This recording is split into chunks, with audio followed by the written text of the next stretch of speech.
Thank you for coming. I'm happy to be here. I want to thank Hippocrates Health Institute to invite me here today to have this talk with you. We're also going to have another talk tomorrow about the healthy brain and the aging brain.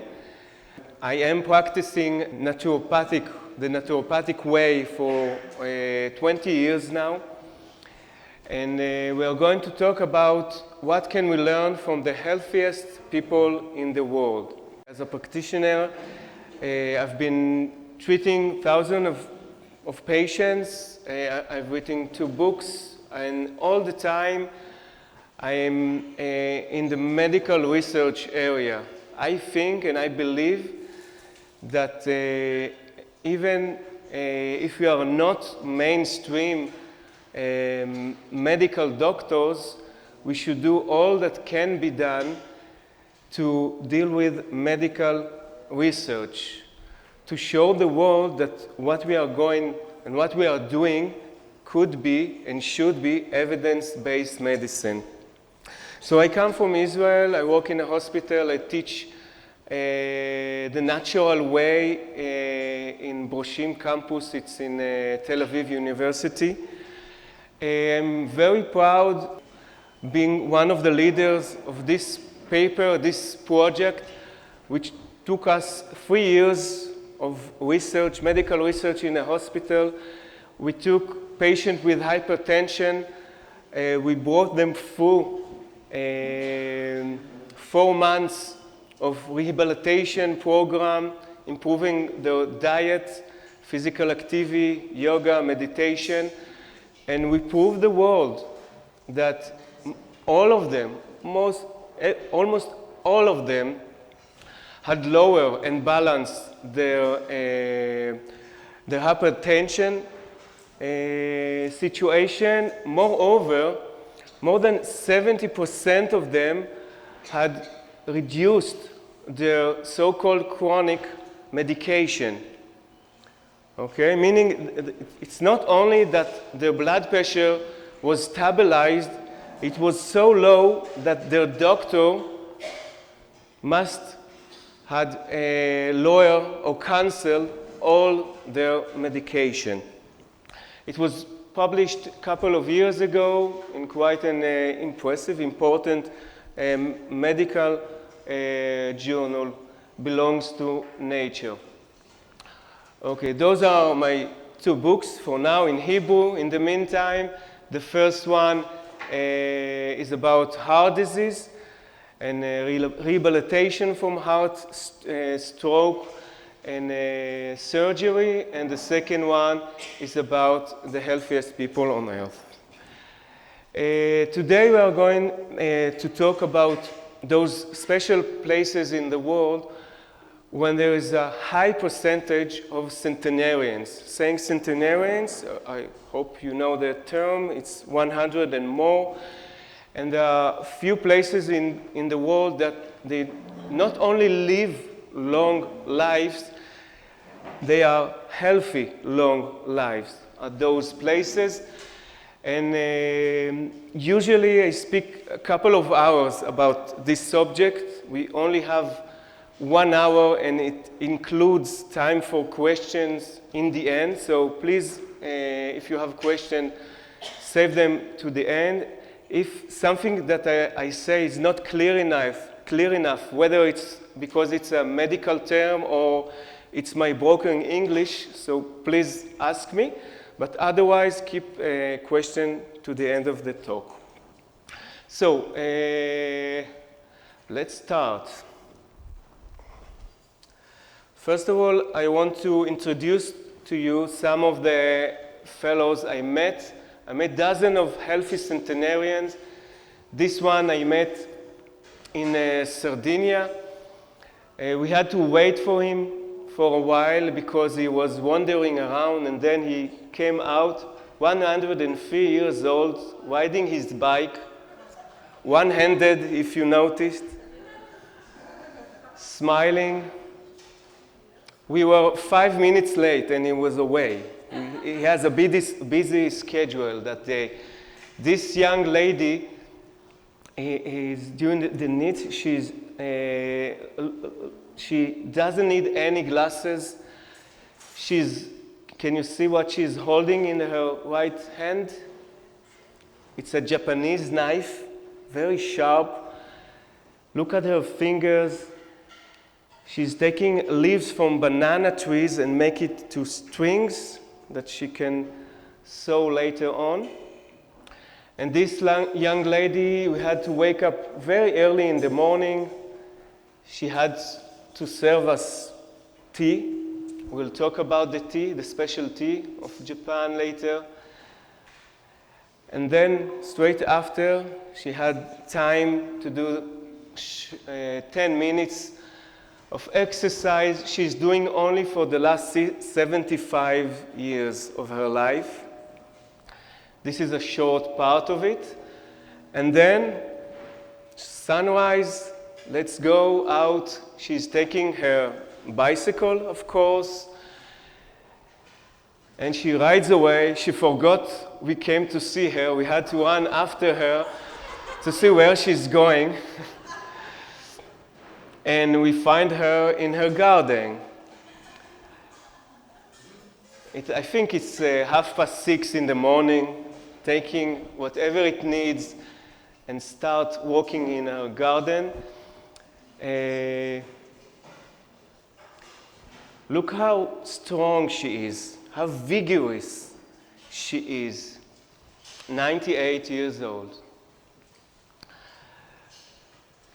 And this fellow from Sardinia is a dancer and had a nice surprise for us. Watch him closely. 102.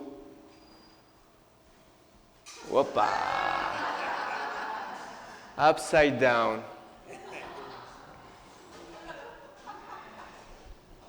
And this amazing guy I met in Jerusalem 2 years ago. I met him at his home, speaking, remembering, telling a story that happened between World War I and II. He lives on his own, tends his own things. Can you guess his age? How much? Numbers. Give me numbers. And 10. Wow. You're close.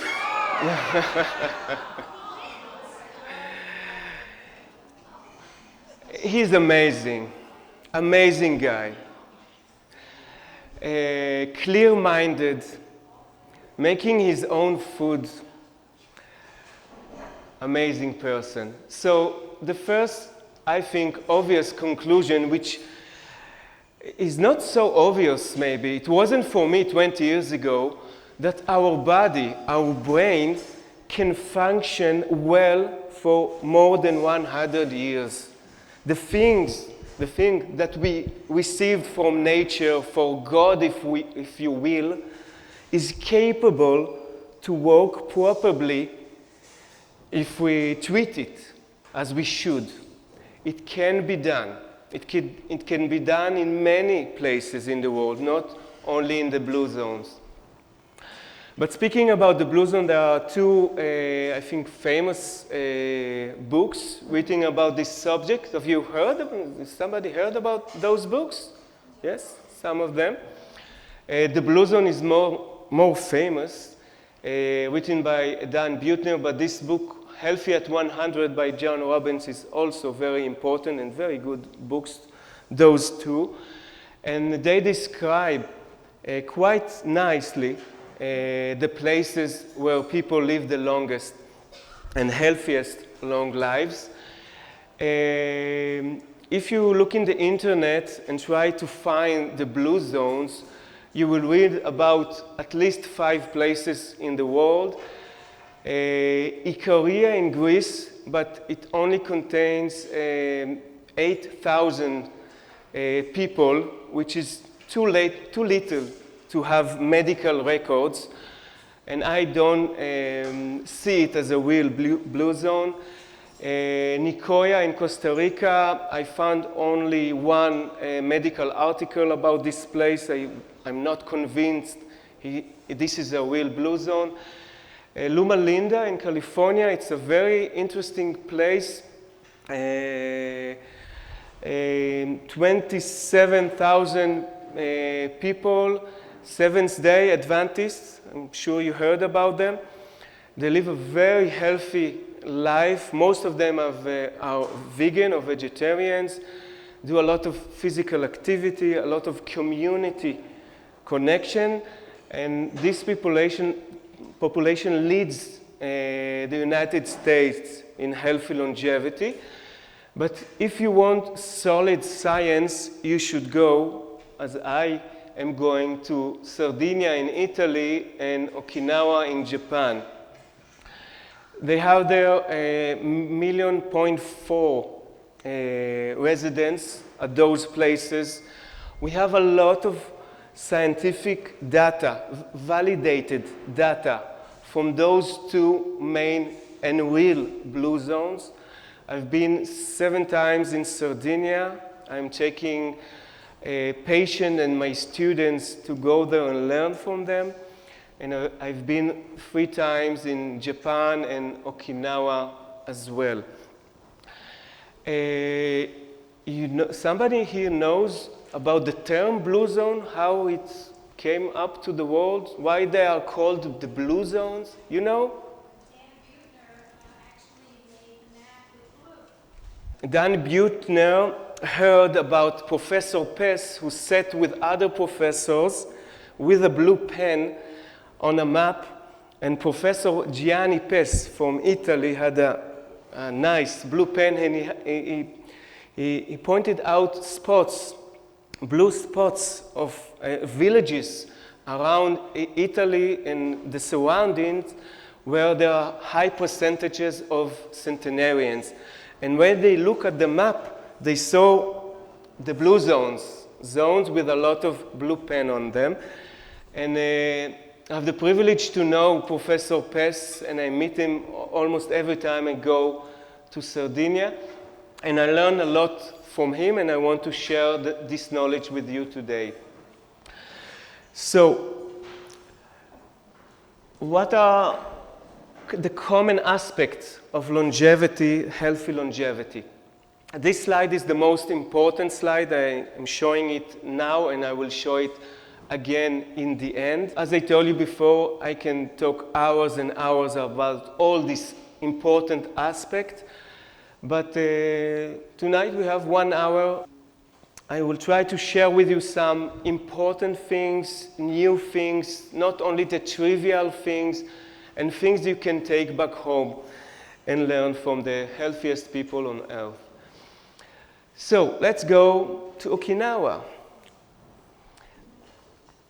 Why we are going to Okinawa? First of all, it's the place for centuries, it led the world in life expectancy, very high percentage of centenarians and super centenarians, and they have there, it's not an isolated island where there are no doctors and medical exams. They have it all. It's Japan, modern Japan. They have a lot of data of what is going on with the people there, and we know that most of them live a long and very, very healthy life. And I have the privilege to meet Professor Suzuki here, which is the leader of the Okinawa Centenarian Research Institute. More than 40 years of research in his library. They have data, solid data of more than 3,000 centenarians, and this guy knows a lot. And maybe we will look only on this table on the right. You can see mortality rates from coronary heart disease. In the gray column, it's the United States statistic. Please notice that it's 2 times more than the 100 written here. In the white is Japanese. Japan as a state is the healthiest state in the world. And you can see that Okinawa in the black has the lowest incidence of heart attack, stroke, and cancer. The main cancer causes of death are also very low in Okinawa. You might wonder whether it's their genes, the Japanese genes, but we have few articles, medical articles, that say the opposite. First of all, we have immigration studies where we follow immigrants from Japan, of course they have the Japanese genes, and they move over to Brazil and the United States. And we can see that after 20, 30 years, they have the same rate of diseases like their neighbors. So they might have good genes, but it's not enough, the good genes. And on the opposite direction, we see now a phenomenon which is amazing, that the youngest people in Okinawa, 30, 40 years old, have much more diabetes, obesity, and heart attack than their elders, 70, 80 years old, because the young generation has neglected the way they should live, their traditional diet and habits and community. So it's not their genes. And what about their food? What do they eat?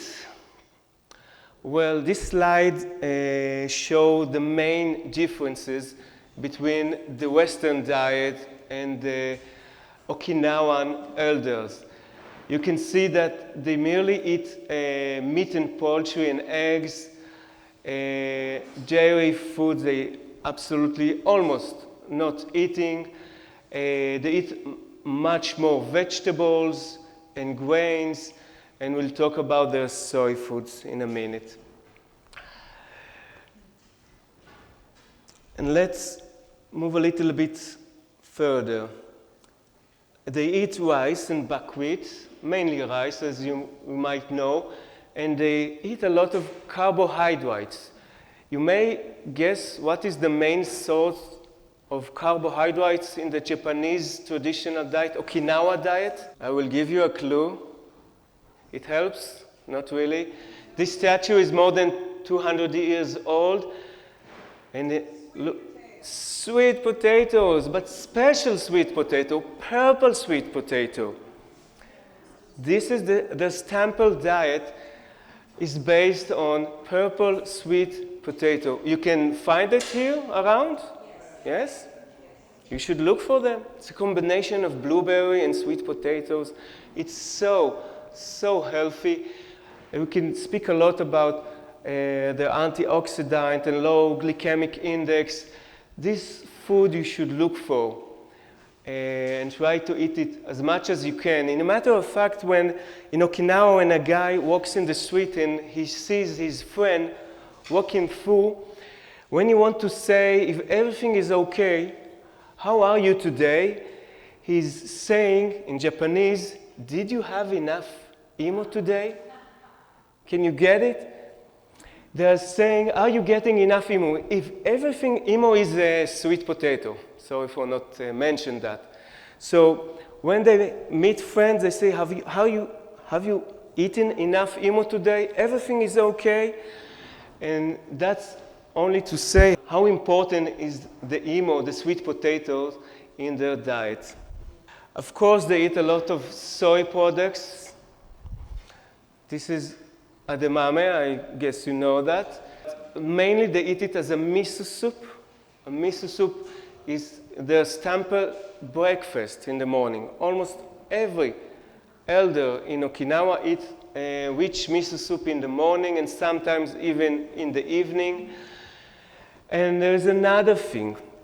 No one had written it in the books that might connect Okinawa and Sardinia, and this is vitamin K2. Have you heard about this vitamin, important vitamin? Okay. This you can find mainly in natto. Natto is a special fermented soy food from Japan. You can find it anywhere. And Even now in hotels, you can find natto beans, and in Sardinia they eat very small portion and very high quality aged cheese. We will speak later on. So if you are looking for superfood, a real superfood, I think you should also seek for your natto soybeans, which is very healthy.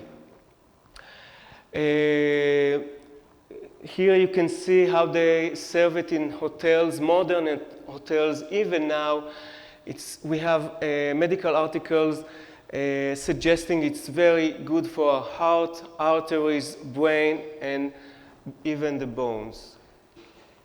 And even Alzheimer. All right.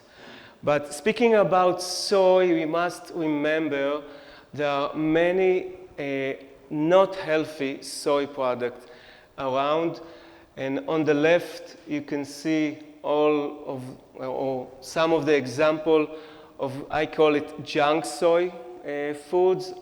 And on the right, the healthy soy food. I think we should eat as much as we can. They use very little amount of fats and oil. And you know about rapeseed oil? You're familiar with this oil? You might heard about canola oil. You know the story behind canola oil? Canola oil is a new oil. The traditional oil is rapeseed oil used in Okinawa and Japan for centuries. But the name rapeseed doesn't sell so well in English countries. And the taste is different.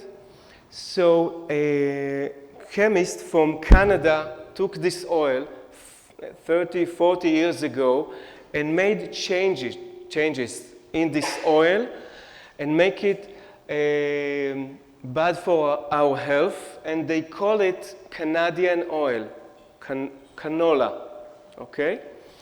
So you must be afraid of canola oil, and if you want to use oil which is not olive oil, you can use rapeseed oil as well.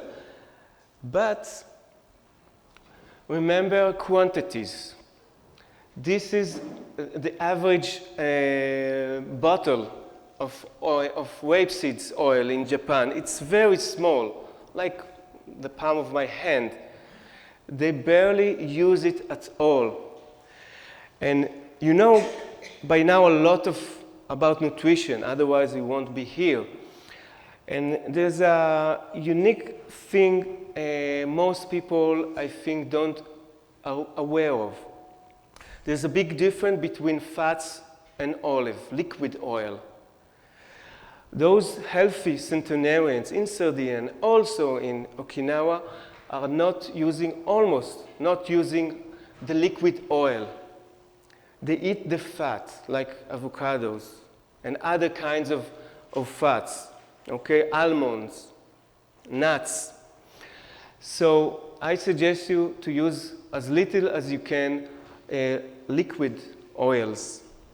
But if you want, of course, olive oil is the best. Okay. So in the traditional Japanese diet, there's a lot of special food. Some of you, I think, don't recognize or haven't heard about. And instead of taking them as a supplement, as a herb, as a medicine, they eat them in their diet. The first example is bitter melon. Have you heard about the bitter melon? Yes? Some of you have heard of. We use it a lot as a herb, Chinese medicine herb for diabetes. And they eat this food, mainly in Okinawa. This is how a dish looks like with this Goya bitter melon. And it has a lot of healthy properties. and you should try it. It's very bitter. Bitter melon, very bitter. You should know how to make it so you can eat it. Another example is the shiitake. Shiitake mushroom are well known. A lot of medical articles have been published about this amazing mushroom. It does a lot of good for your immune system, blood pressure, cholesterol. And I don't know if you knew that in shiitake we have a lot of vitamin D. And you have 100% more if you put the shiitake mushroom in the sun for a couple of hours. Okay? It's another way to get the vitamin D, which is so important to our health. Another example, can you recognize this plant? What? It's called konjac, konjaco. Have you heard about this food? It's an amazing food. It's the white and the green jelly-like food they eat in Japan. We use it, or if you get inside a health store, you can find pills of konjac or konjaco for cholesterol, diabetes mellitus, some kind of cancer, and of course constipation. But they eat it, and you can eat it as well. So you won't need the supplement later on. This is how it's served and eaten. It's very tasty, jelly-like texture. Another example called hichima, very big one, big vegetable. See my hand here? It's a very huge vegetable, a little bit like zucchini, but much larger. And it also it contains a lot of lutein, which is a very strong antioxidant, mainly for our eyes and brain. And about their tea, what do they drink in Okinawa? Do you know? Green tea. It's half of the answer, not only. Another clue? Jasmine. They combine jasmine flowers with green, high-quality green tea. There is a synergetic effect between jasmine flowers and good green tea, and it's very tasty, and you can find it. And speaking about green tea, you are right. They eat the matcha tea, matcha green tea. And sencha as well, but mainly matcha. Matcha is the tea they use for tea ceremony, and it's the most favorable tea in Okinawa. The thing that is very unique in matcha is that they ground it.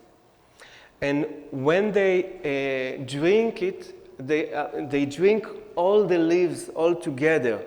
It's not like an infusion you put inside a bag, okay, a tea bag, okay? The matcha is grounded green leaves, and when you drink it all, and you get all the antioxidants you want. All right.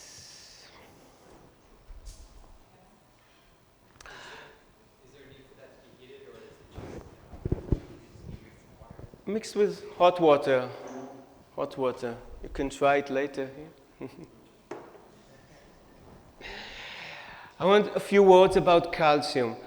It's a big issue. Almost all of my patients are asking me when I advise them to go to eat plant-based diet, what is going to be about my calcium, my bones. And the data, the real data, medical data about the bones is very important, and most of people don't know about it. First of all, let's look about Japan and Okinawa. The RDA, the authorities in the United States telling us to consume at least 1,000 milligrams of calcium each day. 1,000 at least.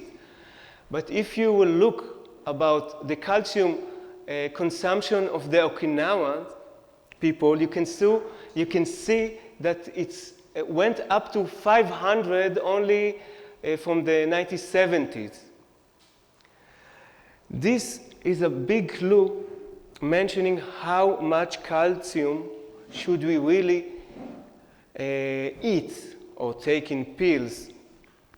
And the average calcium intake is only about 500 milligrams, and their bones are much, much stronger than almost everywhere else in the world.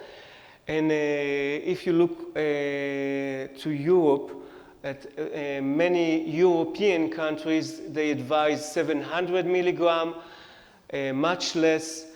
And if you are thinking about taking calcium supplements, you should know that almost all the articles, the research that have been done with calcium supplements do not help the bones.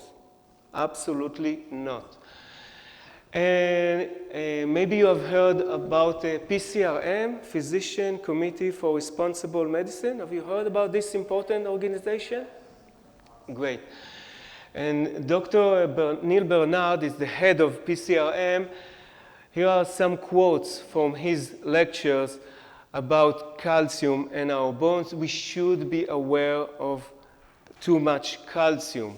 Not too little calcium, too much calcium might harm our arteries and our bones as well.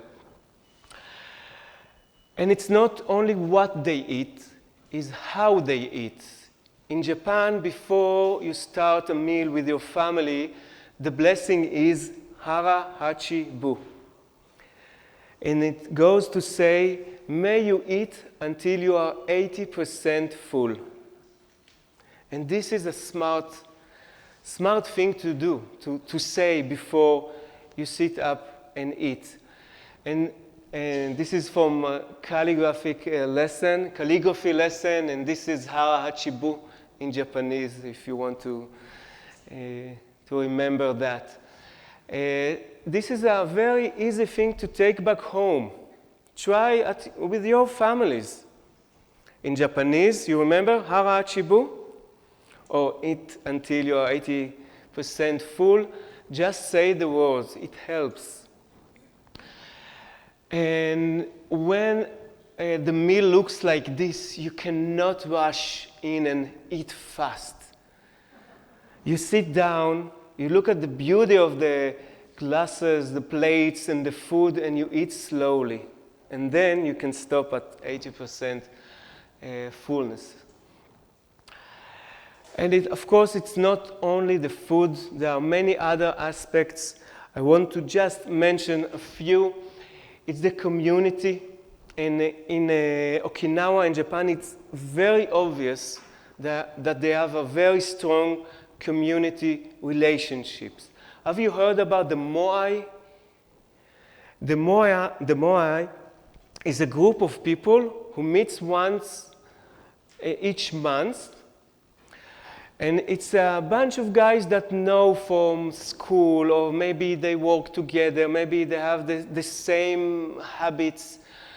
And they meet every month.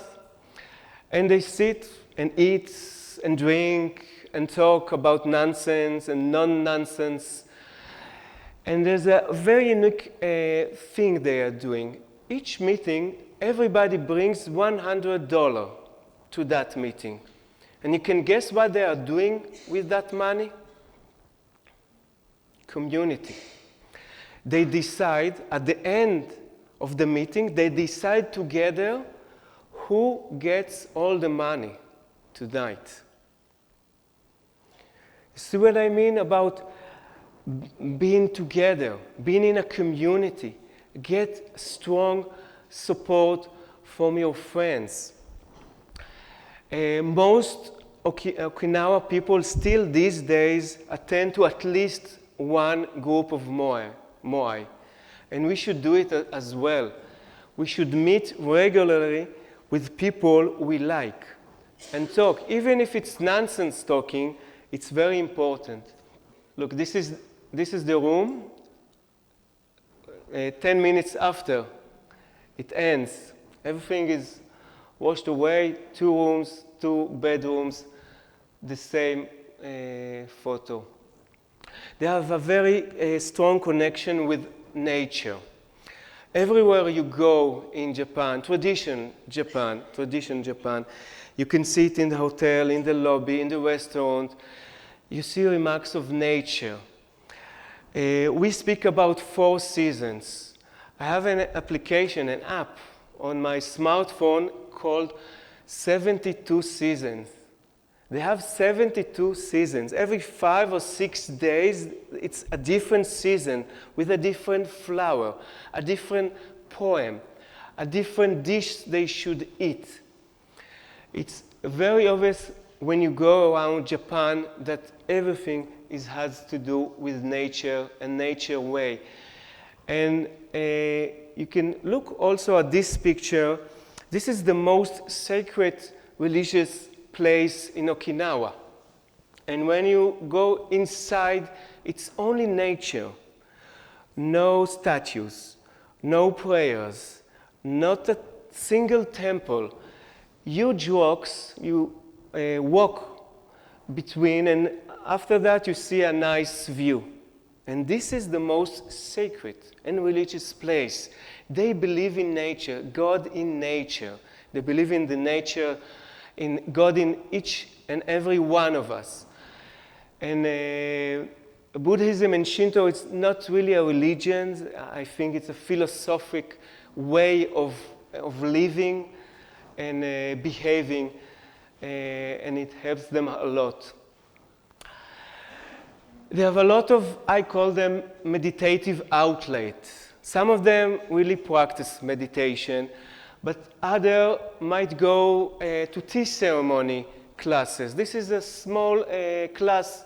3 women are doing a tea ceremony class. And I asked them, why do you do it? Why do you go twice every week to learn this crazy ceremony? 90 minutes to pour up a glass of tea, for God's sake. And they told me, and you have to understand, when you go to this class, first of all, you have to dress appropriately. It starts with deep breathing. You say thank you for the teacher. You take time for yourself. And you do very small movements, and you practice inside. It's not what you're doing outside, it's what you're doing inside. So you can go to learn karate or calligraphy or do even meditation, of course. And they have a lot of stress in Japan because they work too much, and they have a lot of typhoons you might heard of, and they have a lot of stress, but they have their quiet place to adjust their stress balance.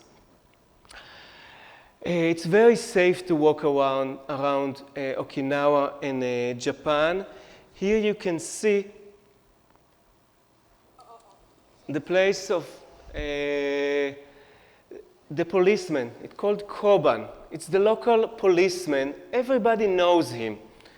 If there's a new guy in the neighborhood, after 1 or 2 weeks, the Koban will approach him and say, and have a small chat with him, ask him if he needs something. Everybody knows everyone. So you feel safe when you walk around. You have the Ko-chan, which is the head of the community.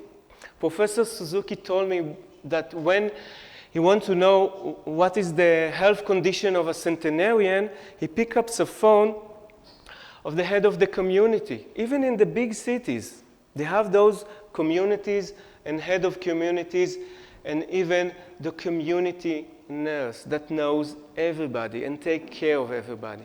Yes? Like how many people are in In what? How many people live in The smallest are hundreds and there are thousands. Those who have been in Japan know that aesthetic is everywhere. Their gardens, their food, everywhere, and it's so nice and good to know, good to enjoy. Hygiene. Japanese are well known for centuries for high level of hygiene. When you enter a Japanese style house, you have to take off your shoes, and you are taking shoes for the inner house. And when you go to toilet, you have to switch again to different kind of slippers like this, okay? And they have their onsen. Have you heard about onsen? It's a public bath, warm water from nature. Again, we talk about nature. And it's a community hot bath. Can you imagine yourself at the end of your work day going to the neighborhood, meet your friends naked in the hot bath, speaking? Yes, you can imagine.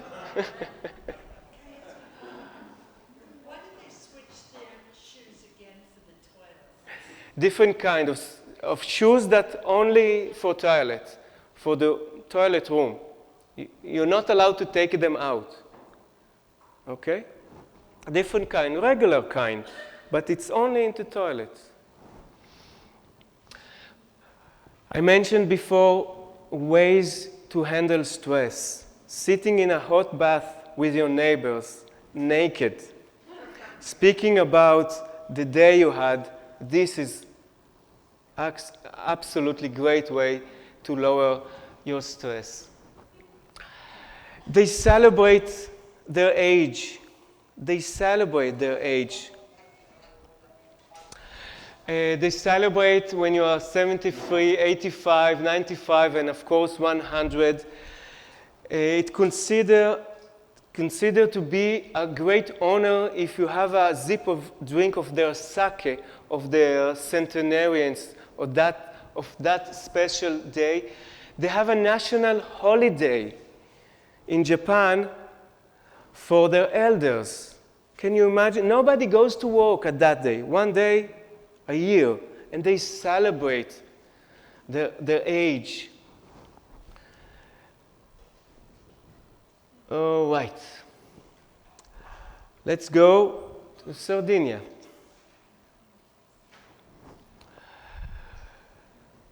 Italy, part of Italy, but not so close part for Italy. This is Professor Luca Diana I met 10 years ago. This doctor sends free medical people for each centenarians. Each person in Sardinia that claims to be 100 get a visit of 3 people that check his real age, have their blood test, and have many questionnaire and exam. And this professor taught me many things about Sardinia longevity. And the main thing, I think, the most optimistic thing, is that 1/3 of the centenarians are completely healthy, clear-minded, healthy, like you are, like me. Another 1/3 are very healthy, but taking 2 pills on average. Might be sleeping pills, hypertension pills, or others. Okay? And you can see from those numbers that most of the centenarians in Sardinia are very, very healthy at those ages. This is a famous family I met. This is the Melis family. 2 brothers and sisters combining together more than 800 years. Altogether, they have the Guinness World Record in Sardinia, and this is the certification. Okay, what can we learn from them? Once again, they eat, they use their olive oils in small quantities. And I want to emphasize it with this book. This is a very famous and important cooking book from Sardinia, which contains hundreds of recipes, but only a couple of them are using olive oil. This is more than 100 years old, this book. I skipped the fish thing. Even though this is an island, they are afraid of the sea. It's a very long story to explain, but they live in the mountains, not close to shore, and they eat very little amounts of fish, not as much as you can imagine. I want to talk a little bit. The wine, of course, is very high quality wine. Cananao, if you choose to drink wine, you should seek for Cananao wine, which contains a lot of antioxidants. They examine more than 100 wineries and wines from all over the world, and Cananao wine was second in its contents of important antioxidant. They eat fava beans and chickpeas. They don't eat soy. They eat a lot of vegetables, and mainly things they grow in their own gardens and family gardens. If you will go to Sardinia, you will hear about their cheese, of course, but you will not hear what I'm going to say to you. First of all, it's handmade. I don't know if you want to eat dairy product from these nails, but if you choose to do so, you should use only the Caprino cheese, which is very fat, and it has its own probiotics, and it has the vitamin K2, and they use it as a spice. They grind it a little bit on their salads and pasta. They don't eat cheese like Western country eat cheese. It's very small quantities, and most peasants in the real Sardinia Blue Zone don't have enough money to buy those cheese. They use it as a barter to get their vegetables, fruits, nuts, and seeds. Okay? They like their cheese, but they eat it in a very small quantities. This is chickpeas, vegetables, salads, more kind of legumes in their diets. And this they eat a lot. Can you recognize this? Try again. No. Artichoke. And there's a special thing there. They are eating the rhizome part of the plant, like here. Okay? It's very healthy, mainly for our liver, but not only. They bottle and pickling like we eat here, cabbage and other stuff with probiotics. In the end of special meat, they will eat sweets made from almonds, honey, and fruits, not other kinds of desserts. And they sit down and eat calmly, nicely. They eat slowly.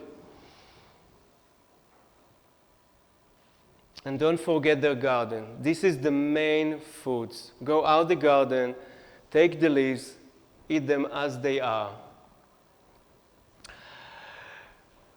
Okay, we are running out of time, and I want to leave some time for questions. Physical activity, I don't think I will say something new, but you might want to read those words from Dr. Martin Luther King Jr., which are very nice, I think. And if you're still not doing your physical activity, please remember that. If you don't have time for physical activity, of course. And about their personalities, I met in person a dozen of healthy centenarians, and I met professors who met hundreds. It's not so easy to say about their personalities, but I will try. I never met centenarians, a centenarian with hostility, anger, depression, or feeling lonely. Never. Never. They're never alone. They have a lot of conflict and stress in their life, but they know how to cope with difficulties with humor, community, optimistic attitude, and other ways. In Sardinia, they are very religious. They rely on God, and it helps them. In Japan, it's quite different. I have a strong feeling from those people of a lot of love, and mainly self-love. They are very strong people. They are very loving people, and they also love themselves, not only the others. Okay. Well, it's time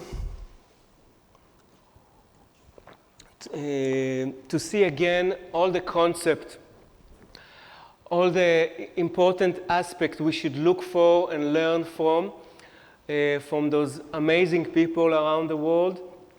And please remember,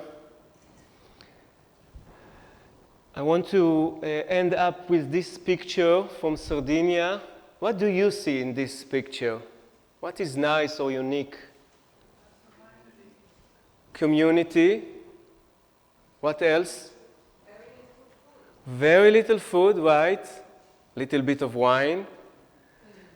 All ages. What? All ages. And you can see where Giovanni Sani sits in the head of the table. He's the oldest, and he will sit in the most important place in the table. This is Sardinia. And you can reach 100 in many different ways. This is one kind of nice way to do it, and we can do it as well. Okay, thank you very much for your time.